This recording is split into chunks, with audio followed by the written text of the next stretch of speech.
Everyone attending or listening us. Our next topic is corruption as strike to the power and analyst candidates to the leading positions in the anti-corruption prevention agency. Please meet Sofiya, Kovach, Dmytro Yakymchuk and Olha Tymchemko representing Transparency International Ukraine. Good morning, colleagues. Thank you for interested in the establishment of the National Anti-Corruption Agency. You know that this is the second important body in the field of fight against corruption, the first one being the National Bureau that will deal with investigations into corruption crimes committed by top-ranking officials. The National Anti-Corruption Agency will be monitoring declarations, income statements by all the officials, and will provide for protections of whistleblowers. Our organization, Transparency International Ukraine, has high hopes in this whistleblower protection because this will provide for whistleblowers going public, and we do expect that people will be addressing human rights organizations at a higher rate than to law enforcement agencies. But for this case, the national agency needs to have an impeccable reputation. Having checked requirements to candidates to this body, we've came across certain inconsistencies, and my colleagues will tell about these inconsistencies, particularly found in income statements furnished by candidates. Good morning. As Olga has already mentioned, the National Anti-Corruption Agency will have to check through income statements and require rectifications if necessary. And this is still more awesome given that the very candidates to the two positions in the agency have mistakes and omissions of their own. For example, among the list of candidates, several persons were identified who've contained omissions and mistakes. It's Bogdan Yegorov, Artur Somov, and Petro Vorishka, who misplaced their income figure in the wrong line. At the very least, if this is about one's incapacity to properly fill out the form, this raises question of whether this person would be okay at the office in the agency, and there are certain suspicions to be voiced up against the competences of the people. Alexander Panchenko miscalculated his aggregate income. Mr. Yuri Ivashchuk failed to provide any income statement at all, and obviously he must be excluded from further participation in the competition. And Anna Marcinkiev did provide her statement, but of the wrong time, providing the one for private entrepreneur, which is not in compliance because it doesn't show either one's personal income or that of his family members, which is again against the rules of the competition. Also, based on the data provided by the Cabinet of Ministers, we were able to find very interesting and contrasting things in these income statements. For example, Yuri Dmitriev, head of the analytical sector of the Corruption Factors Monitoring Department in the Cabinet of Ministers, has shown it has cars like Mazda 6 and Honda CR-V, but has no home. Or Mr. Vorchankin, deputy head of the department in Ukrenergosbud, had just 836 hryvnias of income in the last year. A bit more of that had his family member, but nevertheless they did not prevent him from depositing 135,000 hryvnias to a bank account that year. And I think the commission, the selection commission, will have to question him on that. Besides the deposit, the family has been told to have securities for the total of 29,000 and a Toyota Camry vehicle, which definitely requires maintenance funds.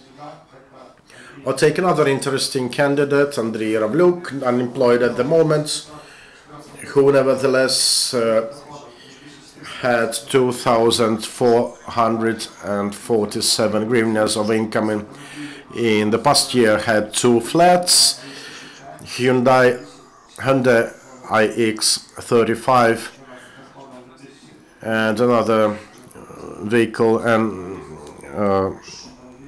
was in his possession. Both cars were brand new by the time.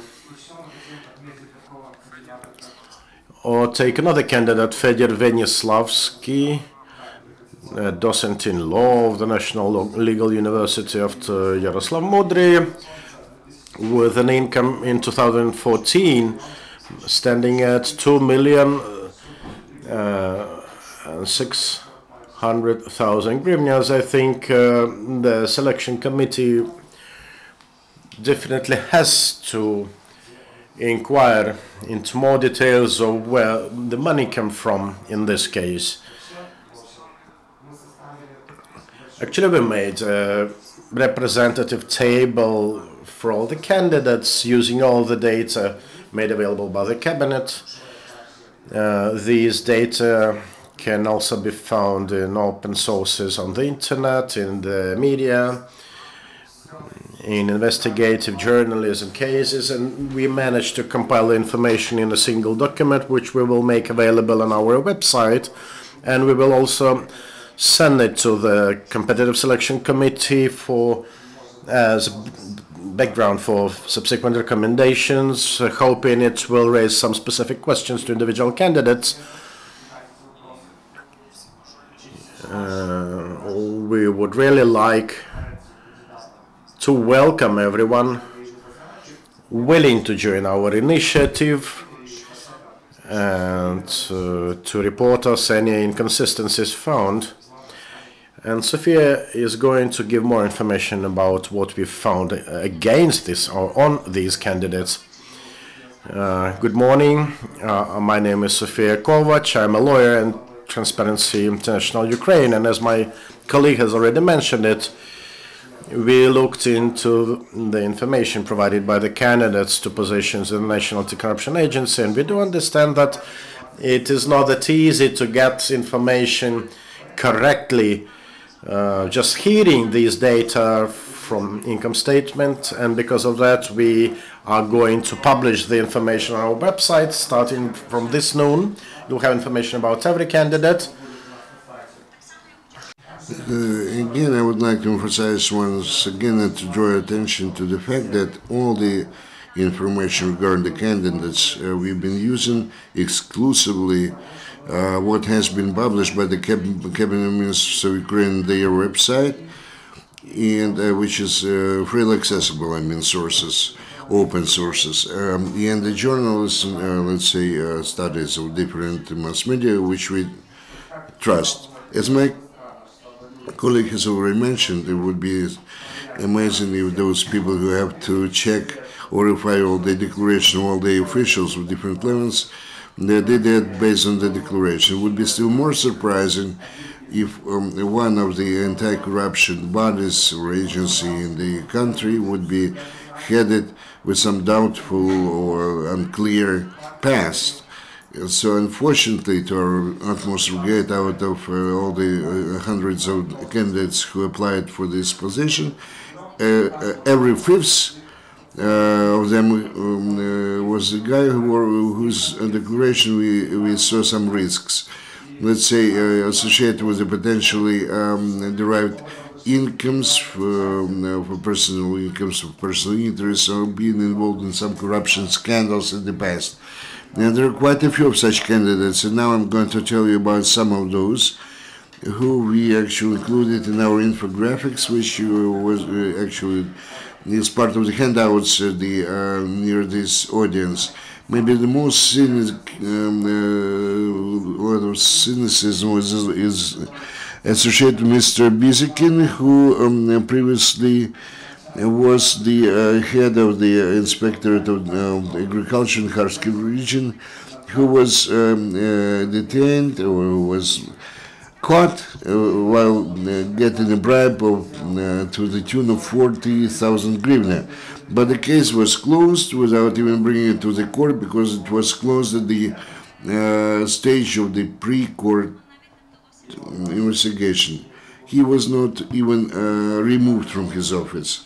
Today, Sergei Bezekin is the deputy director of the Baker Consultancy, and he actually applied for the anti-corruption agency position. Another candidate who for whole his life has been the public official, which we know is not very well paid, is Artur Gorin. Today he is head of the Department of Planning in the Ministry of Sports. In the same office he embraced also under our former president Viktor Yanukovych. It is interesting that despite those offices he had in 2014, this person declared 3,278,046 hryvnia. An interesting figure, an interesting candidate. We cannot be sure about such revenues or incomes because we have not seen his declaration, but maybe the competition commission will have a lot of questions to this person. Another interesting candidate is again a person who occupied, well, who did not come from business circles. I'm talking about Evgen Romanenko, who is deputy head of the chair in the MAU, Administrative Management College. His family, please listen attentively, they have possess 7 plots of land and corporate incomes more than 3,187,201 hryvnia. Again, it's difficult to say where from this person has such money or this income, whether it can be justified by his position as a head of the chair in that college. Another interesting candidate is perhaps well known to all of you, blogger Karl Woloch. When this person just applied for the position in the National Anti-Corruption Committee, well-known MP Sergei Leshchenko, he said that this is a conflict of interest because according to the Sergei's information, Woloch is the actual winner of this kind of scandal, the customer of the scandal building site, the Narska 22. And again, we are concerned about the citizenship of Mr. Woloch because, as it is known, he was active in Israel. Perhaps he once was a citizen of Israel. According to the latest information, he definitely, he got the Ukrainian citizenship, though we did not see any confirming documents. But the question whether he actually refused from his Israeli citizenship, this is an open question, so the competition committee will have questions to this candidate. It's very important at this stage of time that this anti-corruption committee composition includes high professional, top-notch professionals, but also with very high moral morale, because they are going to actually to form the attitude in Ukraine towards different negative actions associated with corruption. So we call upon all of you, please visit our website, address the competition commission or commission if you have some information available to them. Once again, I repeat myself, at 12 o'clock we have that event, and this table we have, which is very informative, all our infographics you can see at our website. You can also familiarize yourself with the basic information of the cabinet or ministers regarding the candidates to that agency or the cabinet ministers website. Should you have any questions, it will be a pleasure to answer those, and thank you for coming here. Thank you, colleagues. Are there any questions or clarifications to make? If so, please raise your hands. Well, I consider there is a question, right? Good afternoon, my name is Dmytro Yakymchuk. I have the following question to ask regarding the functioning of the would-be agency. Now, speaking about this process monitoring control to make it very efficient, really efficient, we have to make provision for very strict mechanism of punishment for misdemeanor or, let's say, misbehavior. Will these be included in the functions of the future agency, or how this procedure process looks like or will look like? Why I ask that question? For example, you reviewed or found a corruptionist, or some kind of, let's say, deviation from the normal morale, and what will happen in this case? Well, perhaps I'll take this question. The matter is the function of the national agency doesn't only boil down to monitoring. Of course, while monitoring, they're going to reveal some kind of discrepancies, the lifestyle, which has never been done in our country before. And later, they're going to cooperate with the law enforcement agencies. Of course, this is going to be anti-corruption bureau of Ukraine, or the national prosecutor. And of course, we cannot say that our agency, which is the National Corruption Prevention Agency, will be a kind of punitive agency, because all the decisions regarding any kind of punishment are going to be passed or taken by the court, as it has always been the case. Despite this fact, I can say that back in 2014, in October last year, a law on corruption prevention was passed in Ukraine, which provides for this National Corruption Prevention Agency, and it also provides for some amendments to be introduced in respective laws and legislative acts. Again, if we are talking about the punitive legislation, this was brought in compliance with the new legislation, and accordingly they set up such a body as the National Corruption Prevention Agency. I would like to add a few words. Now that this agency is going to work, and they are going to create single register declaration, and the database was open, accessible to all, and of course this is going to be information is going to be loaded, and for those who violate the requirements, for example, they try to conceal their incomes or profits, not only administrative punishment is provided for, but also criminal one. Any questions? Please introduce yourself. Yevgeny Solonina, Radio Liberty. I'm interested in the relative relationship of one of the candidates, Artur Gorin. Have you verified whether he has some contacts with the former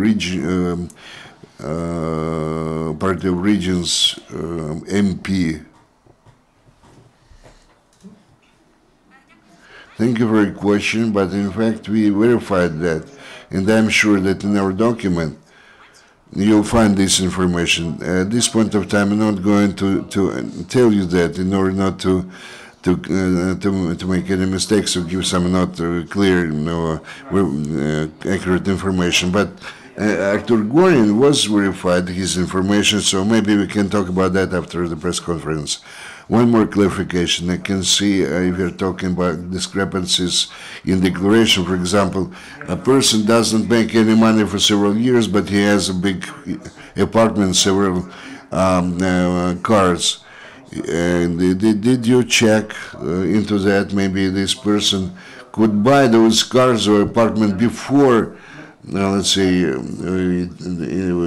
within the last decade. No, we did not verify those for the last decade. Of course, a person can have some property or his or her relatives, but we did not focus about that. If a person has several cars or, let's say, the real estate, she has to spend some money to maintain that. For example, if he has 3,000 or 5,000 hryvnia and he has to maintain all those cars, there could be some doubt where he takes the money. And speaking about this specific person, there is information that 135,000 hryvnia put on his account, while his income was much less. Then a certain question arises in this case. Any other questions or clarifications? If none, maybe if you have to say a few words just to crown it all. Once again, would like to call upon journalists and indifferent persons, activists. You can join us in our monitoring. You can visit our website or the competition commission site, and if you have some information, and give some information about the candidates to this national corruption prevention agency, because we are after an immaculate reputation of everybody who is going to be considered as